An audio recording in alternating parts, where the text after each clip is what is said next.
I died thinking the man I loved had sacrificed everything for me. But when my soul drifted away, I saw him kissing another woman under cherry blossoms, laughing about how he stole my family's fortune and faked his death to escape me. When I opened my eyes again, I was 18, the year we were supposed to get engaged. This time I won't be his puppet. I'll tear off his mask, ruin his schemes, and crown the man who truly loved me as my partner. Daniel Cross, your fall begins with my rebirth. The first thing I felt was the air. It wasn't heavy with cigarette smoke and dust from empty filing cabinets like it had been in my final hours. Instead, it was crisp, tinged faintly with sandalwood, the scent I had grown up with. For a moment, I thought it was some cruel hallucination conjured by a dying brain. But then I blinked and saw the mahogany beams of my father's study, polished to a dark sheen, and the faint gleam of morning sunlight falling across the marble floor. My chest rose and fell too quickly. My palms were cold and damp. I looked down at myself, at smooth hands without scars, at a pale blue dress that clung neatly to my figure, at the faint shimmer of a gold bracelet I hadn't seen in years. Impossible. The last memory burned like acid in my mind. Standing on the rooftop with my father, his hand squeezing mine as creditors banged on the steel door. His voice was broken as he whispered, "Don't be afraid, Isabella." The next second the world tilted and we fell together into nothingness. But here he was now. My father sat across from me at his desk, younger and sharper, his black suit perfectly tailored, his face free from the weariness that betrayal had carved into it later. He regarded me with the calm gravity of a man used to commanding entire boardrooms. His eyes, so steady in this life, so hollow in the last, watched me intently. "Isabella," he said slowly, "your mother and I have decided. It's time you chose." My throat tightened. Chose. I knew these words. I had lived this very moment before. "Among the 4 boys we've sponsored," he continued. "They grew up with you. You know them best. And I already know where your heart lies. With Daniel." That name, Daniel Cross, landed like a blade to my chest. The boy we had pulled from poverty raced as if he were one of our own. The boy whose tuition, clothes, and luxuries were all stamped with my father's signature. The boy I had once thought was the very definition of true love. In my first life I had thrown everything into him. My pride. My loyalty. My family's fortune.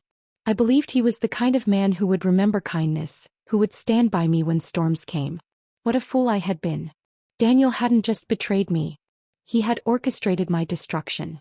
He had faked his death in a staged car accident, driven my father into despair with deliberate financial ruin, and kissed another woman under the cherry blossoms while sneering at my corpse.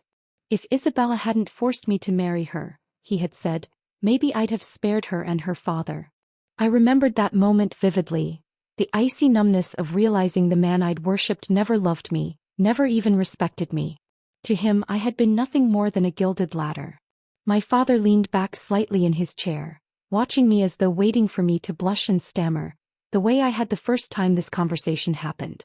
But this time, I straightened, every muscle taut with clarity. "No, father," I said, my voice steady. "I won't marry Daniel." The words sliced through the study like broken glass. My father blinked. "What did you say?" I said no. I held his gaze, though my nails bit into my palms. "Not him. Not ever." His brows drew together. "Isabella, haven't your heart and eyes always been fixed on him?" For a heartbeat, the image of my past self flashed before me. The silly, spoiled girl who had trailed after Daniel like a lovesick puppy, wearing her devotion on her sleeve for everyone to mock. I almost pitied her now. I let a humorless smile touch my lips. "So everyone thought." Father's eyes narrowed in warning. "Marriage isn't a game. Don't make reckless decisions because of a passing mood." "On the contrary," I said quietly, "I've never been more certain." For a long moment, silence stretched between us, heavy and tense. Then with a sharp exhale I rose to my feet. The silk of my dress whispered against the chair. "I won't let Daniel Cross marry into the Hart family," I declared, each word deliberate. "That's final." Before my father could answer, I turned on my heel and left the study. The hallway outside was flooded with golden morning light. And waiting there were the 4 boys who had defined my entire youth. Daniel Cross, Adrian Blake, Marcus Reed, Nathan Cole. They stood in a loose circle, but their presence filled the space like the 4 points of a compass. Daniel, tall, handsome, dark-eyed, radiated the smug composure of someone who believed the world was already his. In my first life, that arrogance had been carefully hidden behind gentleness. Now I could see the cracks already. Adrian stood apart, arms crossed, his expression carved from ice. He was tall and broad-shouldered, his gray eyes sharp, always watching, always calculating. To everyone else he seemed cold, even cruel. But I knew what lay beneath that mask now. The quiet, unwavering devotion of a man who would never ask for credit. Marcus, with his easy grin, leaned against the wall as if life were one long joke. His sandy hair fell into his eyes and he gave me the same cheeky look he always had, ready to tease, ready to laugh. He had always been the easiest to manipulate, and in my past life, Daniel had often used him as an unwitting pawn. And then Nathan, silent, reserved, adjusting his glasses as his dark eyes flicked between us. He rarely spoke, but he missed nothing. In boardrooms later in life he had become a strategist so sharp he terrified seasoned CEOs. Even as a student that brilliance was already there, simmering. "Isabella," Marcus said, his grin widening, "we heard Mr. Hart is making you choose today. So who's the lucky one?" Daniel's lips twitched upward. He didn't speak, he didn't need to. Everyone already knew what the answer was supposed to be. Nathan remained still, but his eyes glinted, watching my every movement like a chess master noting the first piece placed on the board. Adrian said nothing, his arms crossed, his posture stiff. His gaze flicked to me once, unreadable, then slid away. Marcus elbowed Daniel with a chuckle. "I mean, do we even have to ask? Isabella's hated Adrian the most and loved Daniel the most since forever." A low laugh rippled among them. In my old life, I would have flushed scarlet, eyes darting to Daniel with helpless adoration. But that Isabella was dead. This Isabella only smiled faintly. "You're wrong," I said evenly. The laughter stopped. Daniel's smirk faltered, his jaw tightening. "What do you mean?" I let my gaze sweep over them all, lingering on Adrian for a fraction longer. My heart throbbed painfully as I remembered his hunched shoulders at my graveside, his whispered plea, "Don't love him in your next life." I swallowed, forcing my voice to remain calm. "Father says there's no rush. We're still in college. Whatever happens, we'll always be family. That's what you're meant to be. Family." The word cut. Daniel stiffened, fury flashing in his eyes, though he quickly masked it with indifference. He had expected me to announce him proudly, to cement his place as the future Hart son-in-law. Instead, I had clipped his wings before he could even spread them. His lips pressed thin. "I've got something to take care of," he muttered. And without another glance, he turned and strode down the hall, his back stiff with suppressed anger. I didn't need to ask where he was going. Today was Chloe Gray's birthday. And just like last time, he would do everything in his power to make her shine like a princess. But this time, I would not play the fool. The echo of Daniel's footsteps faded down the hall, but the tension he left behind clung like smoke. For years I had hung on those footsteps, chasing after them like a fool. This time I stood still and let him go. The silence that followed was broken by Marcus' laugh. Well, that was dramatic. He didn't even look back. Nathan adjusted his glasses, his expression unreadable. Adrian said nothing at all, though I felt his gaze flicker toward me for the briefest moment before he turned away, as though my existence was an inconvenience. That look used to cut me to the bone.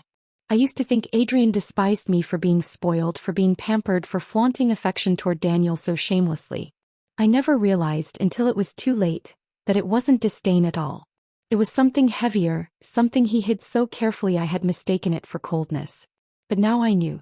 I forced a light laugh, masking the storm inside me. "Don't worry about Daniel. He's always had somewhere else to be." Marcus raised a brow. "And you're okay with that?"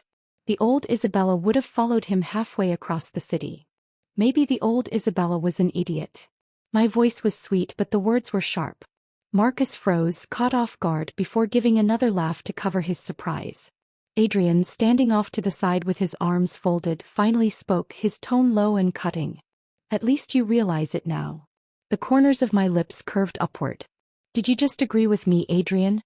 I'll treasure this rare moment forever." His jaw tightened. "Don't twist my words." I stepped closer, closing the space between us deliberately. "In fact, I could use your help right now." He turned his head slightly, his gray eyes narrowing. With what? I plucked a grape from the crystal bowl on the side table and held it out to him. Peel this for me. For the first time in years I saw Adrian falter. His brows drew together and a flush of color touched the tips of his ears. Miss Hart, get someone else. I'm not your servant. But I only smiled, stepping closer, brushing the tip of his finger with mine as I set the grape in his hand. But yours tastes sweeter. A faint shiver ran through him. He covered it instantly with a cold snort, tossing the grape back into the bowl without peeling it. Don't joke with me, Isabella. I tilted my head, watching him carefully. The faint twitch of his lips, the way he avoided my eyes, the redness at his ears. So subtle, so easy to miss. But this time I caught it. So you really were hiding all along. I smiled softly. Adrian Blake, you'll peel them for me one day. Just wait. Marcus whistled low. Careful, Isabella. Adrian, peels grapes for you, the world might actually end. Nathan, silent until now, gave me one of his steady looks. You've changed. The words were quiet, but they pierced sharper than any accusation.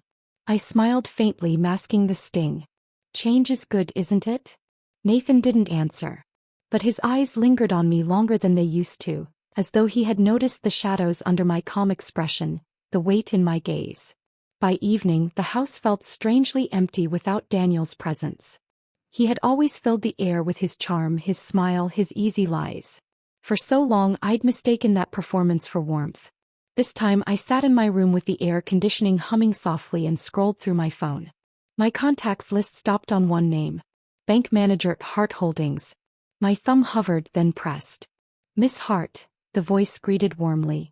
How can I help you today? Freeze all of Daniel Cross's cards, I said calmly. Effective immediately. There was a pause on the other end. Understood. The weight in my chest loosened. In my past life I had poured resources into Daniel endlessly. Funds, connections, access. Every luxury he draped on Chloe had been bought with my father's money, with my blind indulgence. This time he would learn what it meant to stand on his own. As I set the phone down, I thought of the look on his face when he discovered his cards no longer worked. The boy who had once sneered at me from beneath cherry blossoms would taste humiliation long before his rise could even begin. Later that night, as I lounged on the chaise by the window, I heard a knock at the door. Come in. The door creaked open and Adrian stepped inside. His expression was its usual stoic mask, but his presence filled the room. What is it? I asked lightly. He walked closer, stopping at a careful distance. Daniel left earlier. With Chloe. I raised a brow. And? Adrian's eyes were steady. Everyone's talking. About you. About him. You should be careful. I tilted my head, lips curving into a soft smile.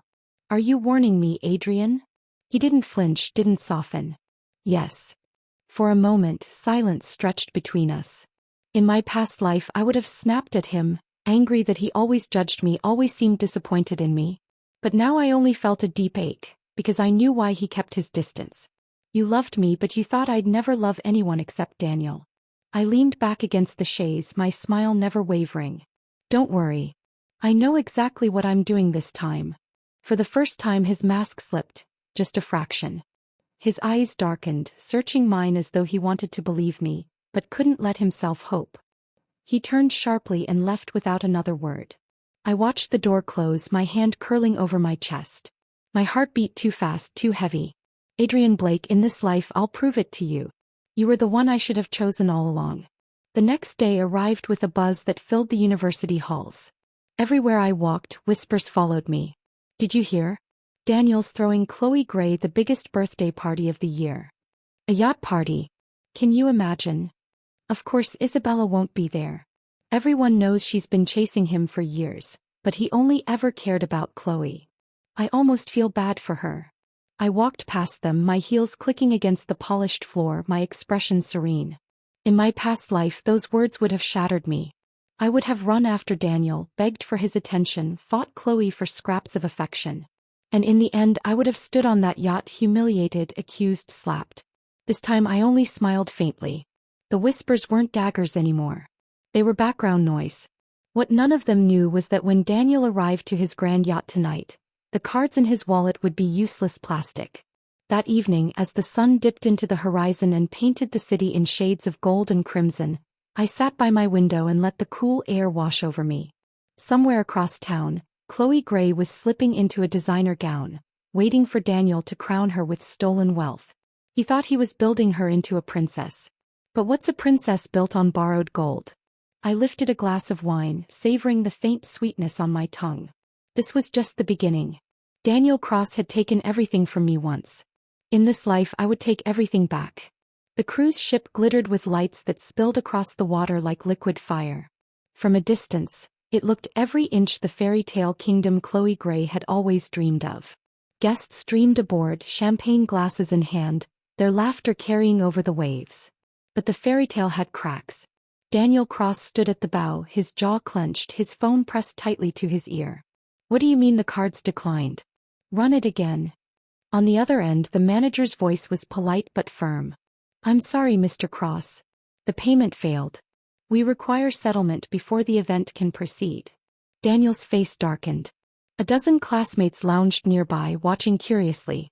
Chloe, draped in a pearl-pink gown, whispered sweetly, "It must be a mistake, Daniel. Try another card." One by one he tried them all.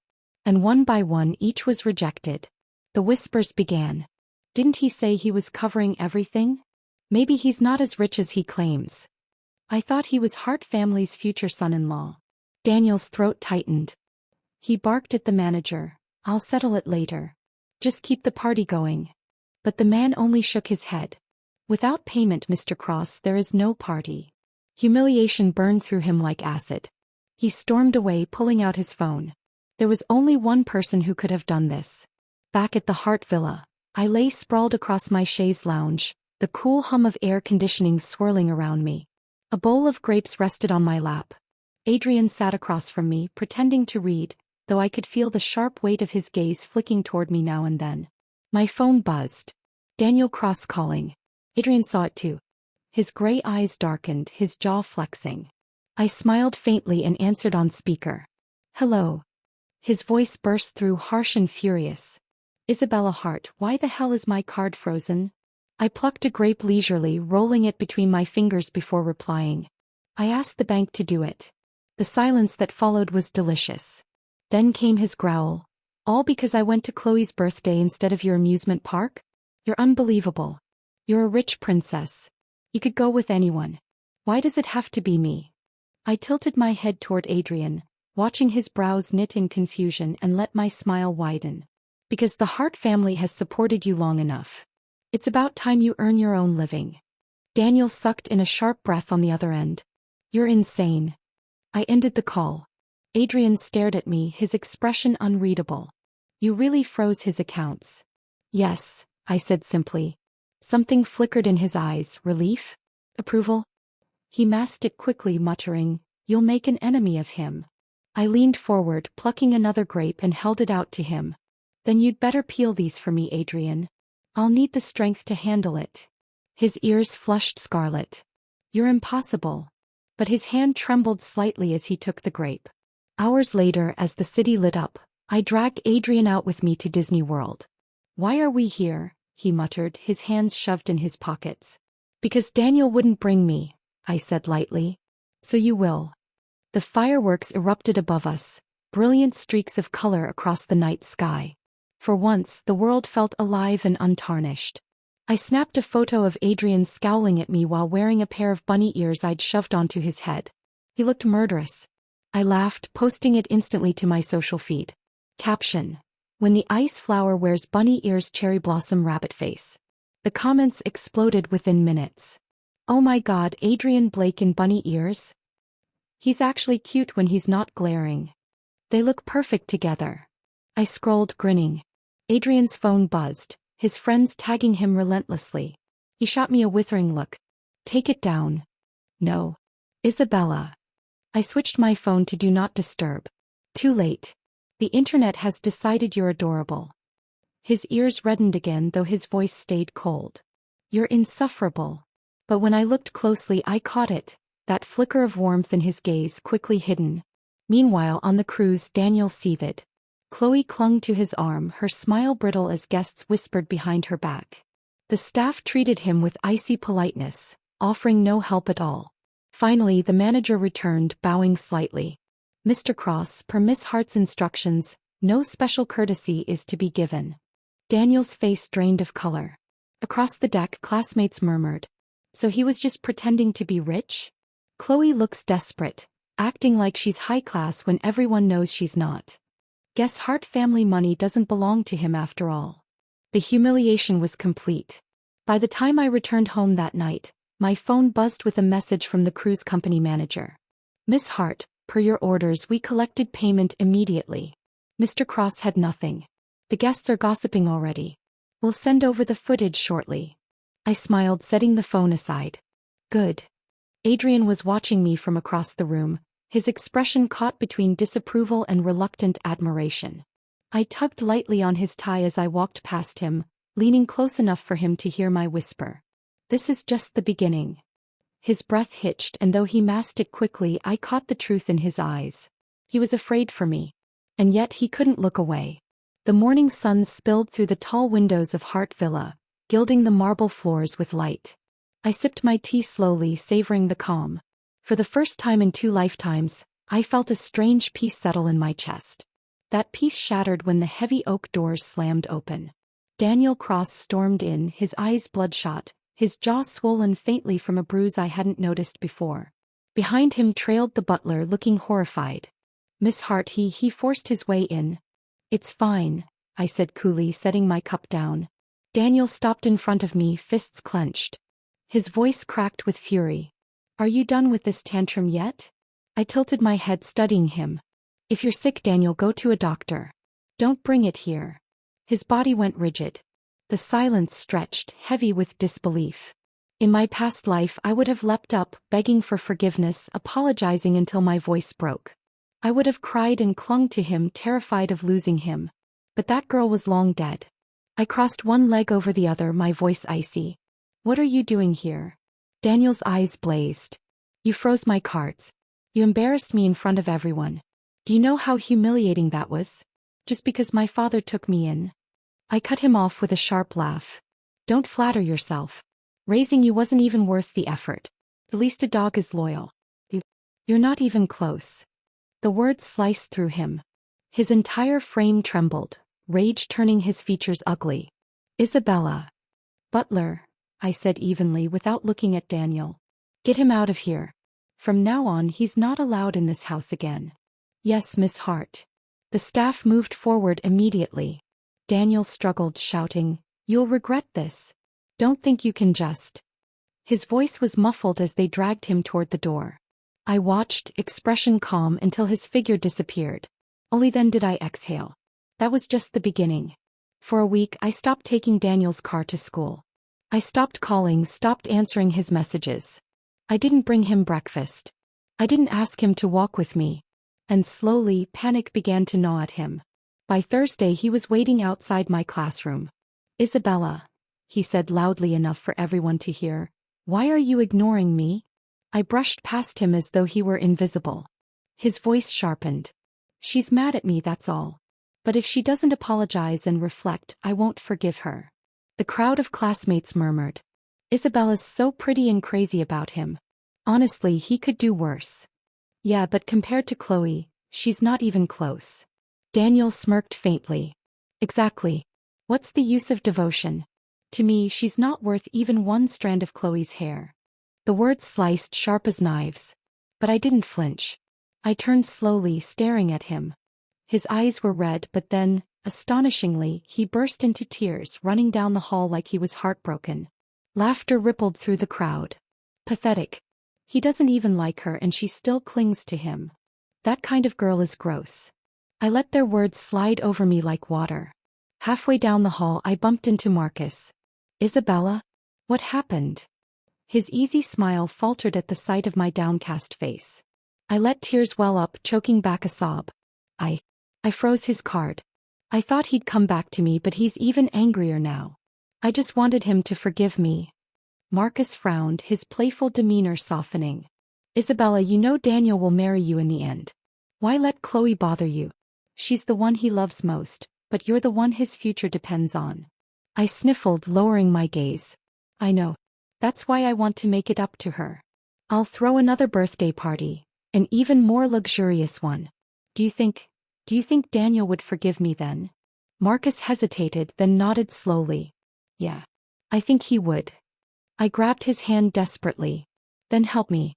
Please. Make sure Daniel comes that day. He patted his chest, grinning again. Don't worry, Isabella. I'll make it happen.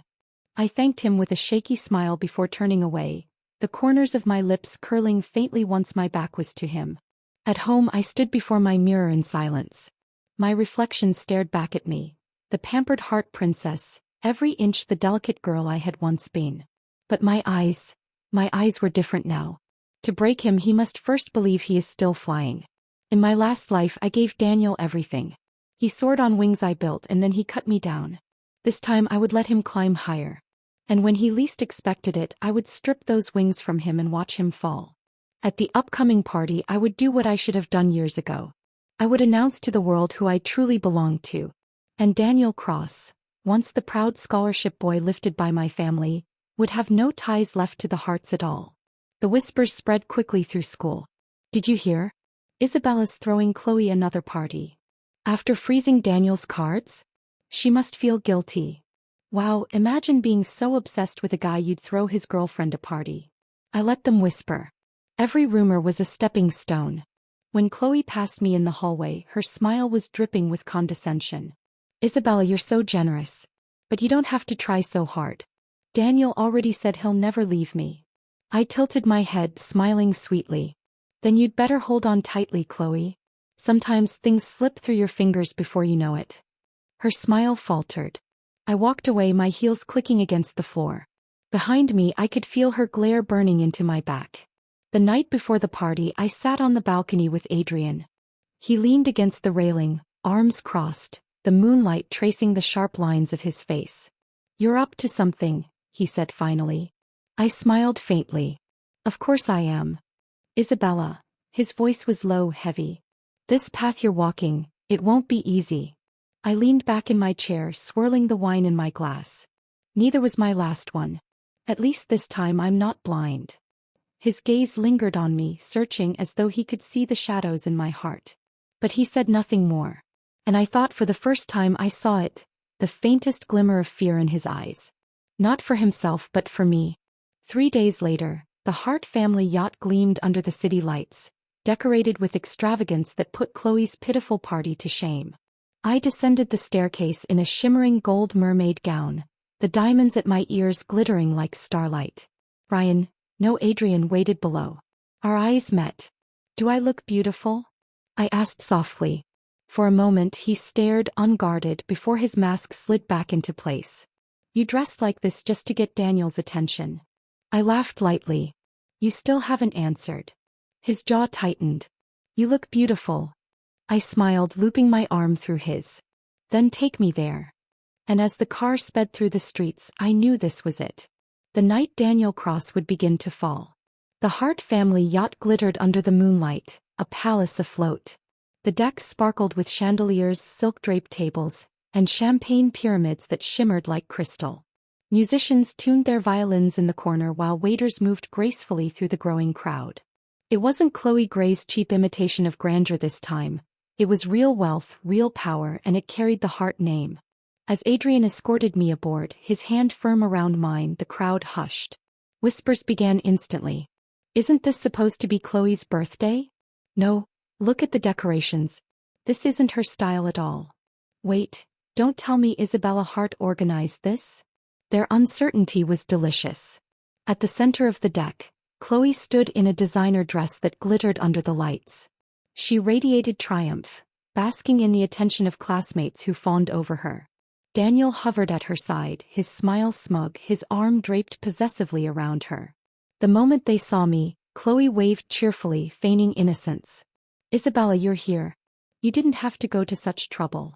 Daniel's smile, however, twisted into a sneer. He stepped forward, his voice cutting. Didn't you come here to apologize to Chloe and me? What are you waiting for? Kneel and bow already. Gasps rippled through the crowd. Adrian's jaw tightened beside me, his fists clenching. But before he could move, I caught his wrist lightly and whispered, "Don't worry. I've got this." Daniel's smirk widened.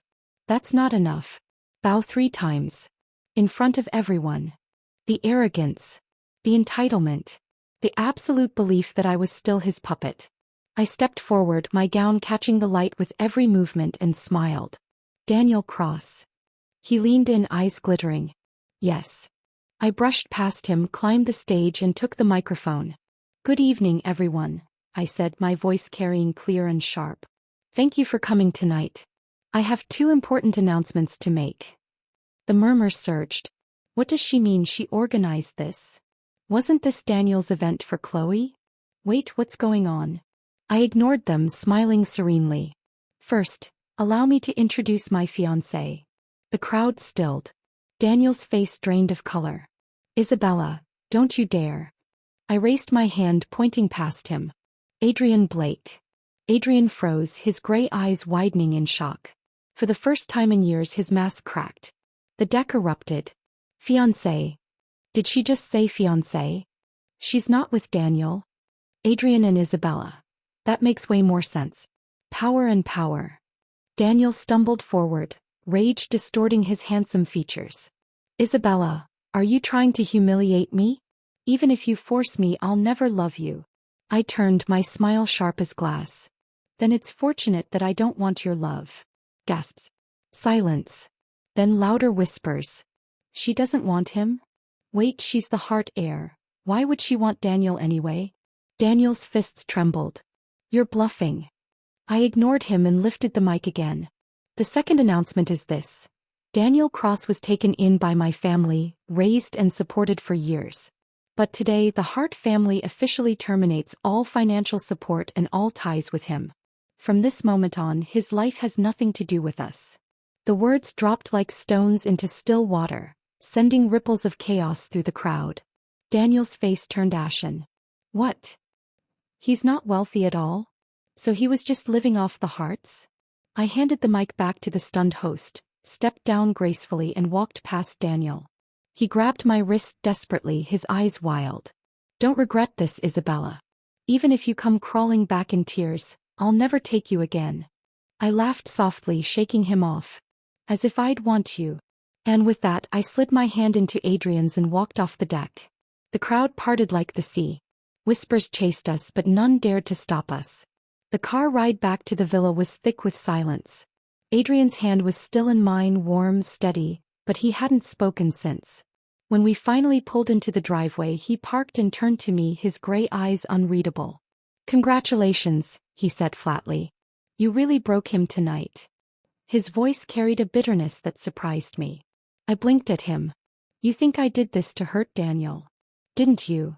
I stared, then let out a laugh that broke into something closer to a sob. "You really think I'd announce you as my fiancé just to use you against him?" Adrian's jaw tightened. He unbuckled his seatbelt and reached for the door handle. On instinct, I grabbed his wrist. "Adrian." Before he could pull away, I leaned across the console and kissed him. He froze. For one endless second, he didn't move.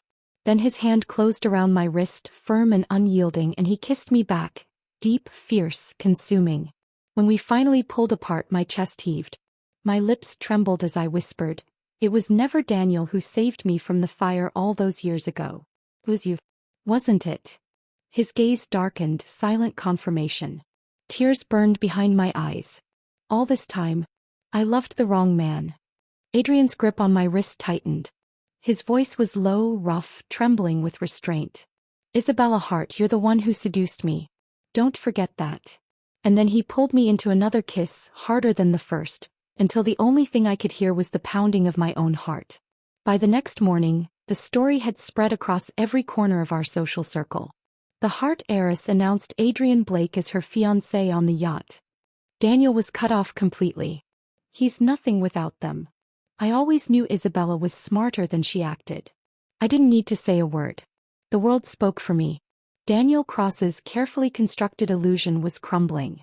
And this was only the beginning. The night after the yacht, I dreamed of fire. The crackle of flames. The choking smoke. The desperate, clutching heat. And a figure, broad-shouldered, gray-eyed, lifting me through the smoke, carrying me out, pressing me against the cool night air while my tears blurred everything. I had spent years thinking that figure was Daniel. I had built my devotion on that illusion. But it wasn't him. It had never been him. It was Adrian.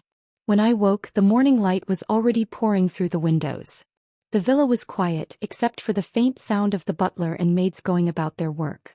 My body felt heavy, my heart heavier still. But there was no time to indulge in emotions. Because for the first time in my life I wasn't just the heart princess. I was the heir, and I had to prove I deserved it. 3 days later I sat at the long glass table in the Hart Corporation's boardroom. My father sat at the head, surrounded by directors in suits, their expressions ranging from skeptical to openly dismissive. "This subsidiary is bleeding money," one of them barked. "We need to cut our losses." "Sell it," another chimed in. "It's a dead weight." I studied the reports in front of me. Numbers swam across the pages. Red lines, deficits, debts. But I saw something they didn't: the potential hidden in the assets, the value in restructuring. My father's eyes slid to me. "Isabella. Your opinion?" The directors snickered softly. "With respect, Mr. Hart, isn't she a little too green for this?" Heat rushed to my face, but I forced myself to stay calm. "I think you're wrong," I said clearly. "This subsidiary doesn't need to be sold. It needs to be restructured. The capital stack is unbalanced, too much short-term debt, not enough equity. If we refinance the debt and bring in strategic partners, it can be profitable within 2 years." The room fell silent. One director scoffed. "And where do you expect to find such partners?" "Fairy tales." I met his gaze steadily. "Hart Corporation has connections in renewable energy. There are government subsidies for clean tech ventures. We can pivot the subsidiary into that sector. I've already drafted a proposal." I slid the folder across the table. The directors exchanged glances. My father's lips curved faintly, pride flickering in his eyes. For the first time, they looked at me not as a spoiled daughter, but as a woman who could hold her ground. That night, my room was buried in textbooks and financial reports. My eyes burned from the hours of reading, but I refused to stop. A knock came at the door. Before I could answer, it opened. Adrian stepped in, holding a steaming bowl of red bean soup. I blinked. "You?" He set it on my desk. "You've been at this all day. Eat." I smiled faintly, reaching for the bowl. "How did you know I was craving this?" He crossed his arms, his voice gruff. "I didn't. I bought too much." The housekeeper passing in the hall chuckled softly. "What a coincidence. Whatever Miss Isabella wants, Master Adrian always just happens to bring." Adrian's ears flushed red, but he scowled, pretending not to hear. I laughed softly and leaned back in my chair. "Adrian Blake, do you know how obvious you are?" He froze, his gray eyes darkening. "What are you talking about?" I rose, stepping close, tilting my head up at him. "In my past life I was too blind to see it. But this time I won't make the same mistake." For a long moment he didn't move. Then, almost reluctantly, he reached out and brushed a strand of hair from my face. His hand lingered a second too long. "Don't push me, Isabella," he muttered hoarsely. But the tremor in his voice betrayed him. Meanwhile, word of Daniel's downfall was spreading like wildfire. Without Hart money, he couldn't keep up appearances. He was barred from elite parties. Luxury brands stopped offering him gifts. His so-called friends quietly distanced themselves. I saw him one afternoon outside a ballroom, arguing with security. "Let me in. The host is a friend of mine." "Sorry, sir. No entry without an invitation." His voice cracked with desperation. "Call him. Tell him Daniel Cross is here." I stepped forward, my heels clicking against the marble. Daniel turned, his face pale. "Isabella." I smiled sweetly. "Still pretending you belong here?" His jaw tightened. "Lee must have forgotten to send me the invitation. I'll call him now." He fumbled with his phone. The call rang and rang. No answer. His face flushed with humiliation. "Want me to try?" I offered gently. Before he could stop me, I dialed. Lee answered immediately. "Isabella. Come in, come in. I'll send someone to get you." I glanced at Daniel, his face stricken, and smiled faintly. "Actually, Lee, there's a man at the door. Daniel Cross. He says he's your best friend. Should I bring him in?" Pause. Then Lee's cold laugh. "Best friend? That beggar? Security should have thrown him out already. Don't let him near the entrance. I held the phone up so Daniel could hear every word. His face crumpled.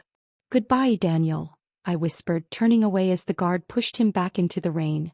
That night when I returned to the villa, Adrian was waiting. His posture was rigid, his eyes stormy. You're playing with fire, he said. I know. Then why? Because he destroyed me once, I snapped, my voice trembling. He destroyed my father, my family, my life. This time I won't let him. Silence. Then Adrian stepped forward and pulled me into his arms. I stiffened, then melted against him, the warmth of his chest anchoring me. His voice was low, steady. Our princess has been working hard. My throat tightened. I tilted my head up and pressed a kiss to his cheek. Now it doesn't feel hard at all. For the first time I saw him smile, barely, fleetingly, but real. But even as I basked in his warmth, I knew the game was only beginning. Daniel had been stripped of his wings, but he hadn't hit the ground yet. And when he did, I wanted to be there to see it. The rain had been falling for hours. Sheets of water turned the streets silver, and the neon lights of the city blurred in the downpour. Somewhere out there, Daniel Cross stumbled through it all, drenched and desperate, clinging to the last fragments of pride he still had. I heard about it first from whispers. He's broke. Did you see Chloe dump him on the group chat? I thought he was going to be the heart son-in-law. Turns out he was just a parasite. The whispers reached me everywhere I went. Hallways, social gatherings, even in passing glances. And though people tried to be discreet, I saw the way their eyes gleamed with schadenfreude. I didn't stop them. Let them talk. The real blow came when a video circulated across our school's private group chat. I was in the library, a finance book open in front of me, when my phone buzzed relentlessly. Curious, I opened it. Daniel and Chloe. The footage was grainy, but the voices were sharp. Chloe's shrill tone cut through the rain-drenched background. You're broke now. Do you think I want to suffer with you? If I'm going to date someone, it sure as hell won't be a poor loser like you. Daniel's voice cracked.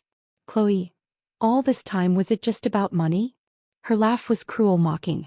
What else did you think it was about? Your fake pride? Your temper? Please, Daniel. Grow up. The video ended with Daniel standing there, soaked, his face twisted with devastation as Chloe walked away. Around me, students snickered. Some whispered. Some openly laughed. I only smiled faintly and turned another page of my book. So, the girl he'd chosen over me had cast him aside without hesitation. In my past life, I'd never lived to see this moment. But now it was mine to savor. The next days blurred into a grim parade of humiliation for him. He skipped classes. Rumors swirled about him taking small loans from classmates, begging for help, pawning off gifts he once flaunted. One night, word reached me through a friend. Daniel had been seen at a seedy gambling den downtown. Are you going to stop him? Adrian asked me quietly when he caught me listening. I sipped my tea. No. Why should I? He's only digging the grave he prepared for himself. Adrian's jaw tightened. You're ruthless. I met his gaze steadily. He deserves nothing less. And yet, as I lay in bed that night, I couldn't help but think of the irony. In my past life, I had begged Daniel not to gamble with heart money. He ignored me and we lost everything. Now, without my family to cushion him, the casino would strip him bare. And I wanted to watch. The footage came to me a day later, delivered by a quiet associate I had stationed to keep watch. On the screen, Daniel sat at a table under dim lights, his hair messy, his eyes wild. Chips dwindled in front of him as he rolled the dice again and again, his voice hoarse. One more round. Just one more. Across from him the dealer smirked. Mr. Cross, you've lost everything. But with a face like yours, handsome, confident, you're worth quite a bit too. How about this? Lose one more round and you give us a little video. Take off your clothes. Smile for the camera. We'll pay you for it. Daniel's chair screeched back as he stood, rage flaring in his eyes. Go to hell. The dealer only chuckled. No need to get upset. You're free to leave, if you can pay what you owe. The camera lingered on Daniel's trembling hands, the sweat dripping down his temples. Then slowly he sat back down. His voice was a whisper, broken. One more round. The screen cut to black. I sat there in silence for a long moment, the faint hum of the projector filling the room. Then I leaned back, crossing my arms. This, I murmured, is exactly the ending he deserves. Within days the internet whispered of a new leak. Explicit footage of a disgraced young man, passed around in the dark corners of forums. Daniel's name wasn't mentioned directly, but the knowing looks, the half-smiles, the murmured jokes in the halls said everything. When I passed by, some classmates glanced at me nervously as if expecting me to rage or cry. But I only smiled serenely, my heels clicking against the polished floor.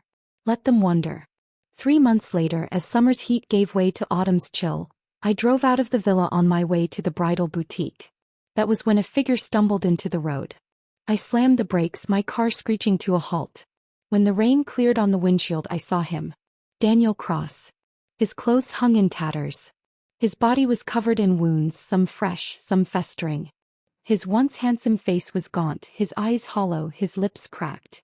Insects crawled along his collar, and the stench hit me even from behind the glass. He lifted his head slowly, and when his gray, lifeless eyes met mine, a faint flicker of light returned. Isabella. His voice was barely audible. Have you really stopped wanting me? I opened the door, stepping out into the drizzle. My heels clicked against the wet pavement. I stood before him, my expression calm, detached. He gave a weak laugh, his body trembling. You used to treat me better than anyone. I was the one who didn't cherish it. I pushed you away. Last night. I dreamed you forced me to marry you. I dreamed I destroyed your parents. I dreamed I killed you. His voice cracked. Tears streaked with blood welled in his eyes. If that was real, then I guess this is what I deserve. I looked at him, at the wreckage of the boy I once loved, and felt nothing. You're right, I said coldly. This is what you deserve. His body collapsed to the ground, a broken marionette with its strings cut. I crouched slightly, meeting his dull gaze one last time. The Hart family took you in. We gave you everything. Even for the sake of the years we shared, you should never have tried to destroy me or my parents. I never forced you to marry me, Daniel. Not in the past, not now. I, Isabella Hart, have never begged you to be mine. The ending you face now is only the result of your own choices. He choked out a sob. His body shuddered violently, then stilled. Behind him, Chloe was nowhere to be seen. She had already sold herself to another wealthy heir, only to be beaten half to death by his wife. She was just another casualty of her own greed. Daniel had nothing left. Not love. Not pride. Not even dignity. And I had no pity to give. I stood, brushing the rain from my gown, and returned to my car. Without a backward glance, I stepped inside and shut the door. The engine hummed to life, warm and steady. As I pulled back onto the road, I felt no guilt, no regret. Only clarity. My destination was the bridal boutique. Because while Daniel lay broken in the gutter, Adrian was waiting for me inside, steady as he had always been. The man who loved me quietly, fiercely, without asking for anything in return. This time I would not waste that love. The rain had cleared by morning. Sunlight spilled across the marble floors of Hart Villa, bright and clean, as though the world itself had been scrubbed of shadows. Daniel Cross's wrecked figure on the roadside was already fading from memory. His end had been ugly, pitiful, but it was his own doing. I felt no guilt. Only freedom. Now my life was mine to reclaim. The boardroom was packed again.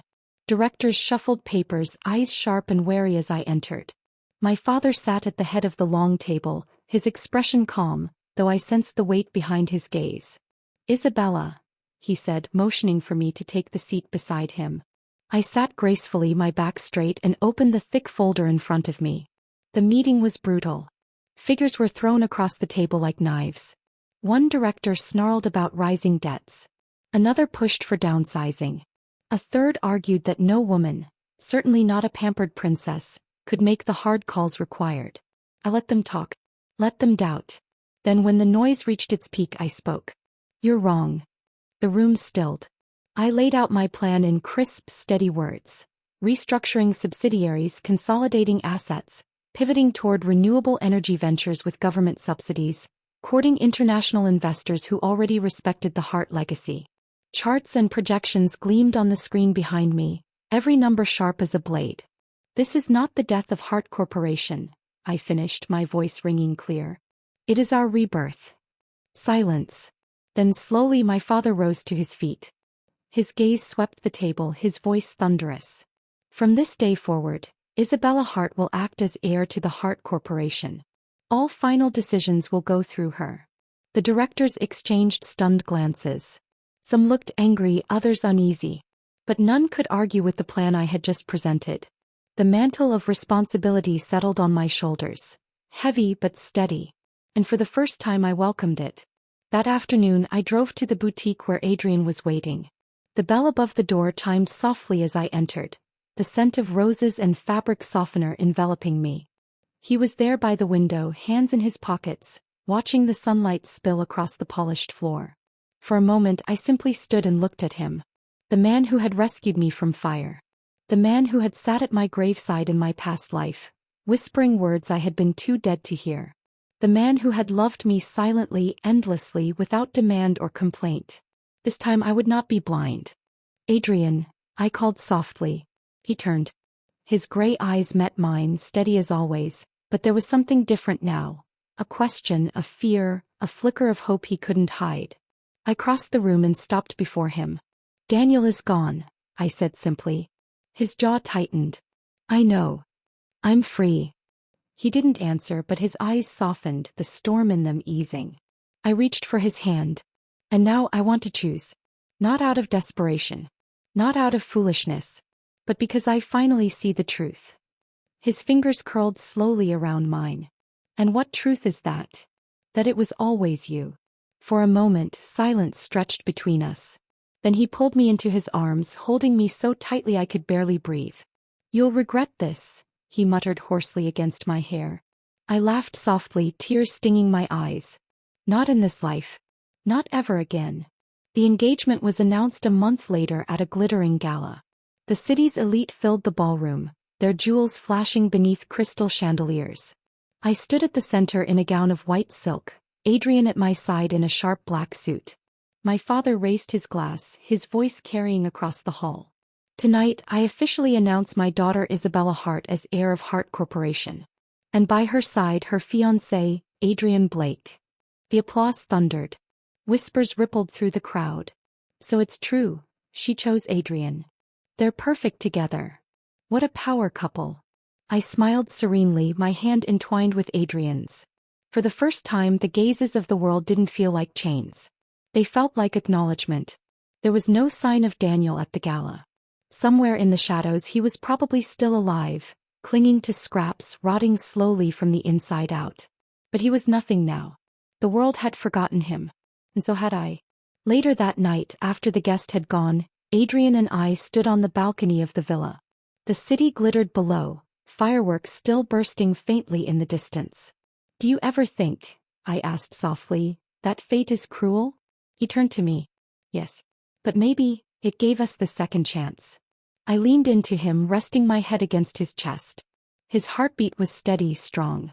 This time, I whispered, I won't waste it. His arms tightened around me. Good. Because I won't let you. We stood there in silence, the night air cool, the world vast and endless before us.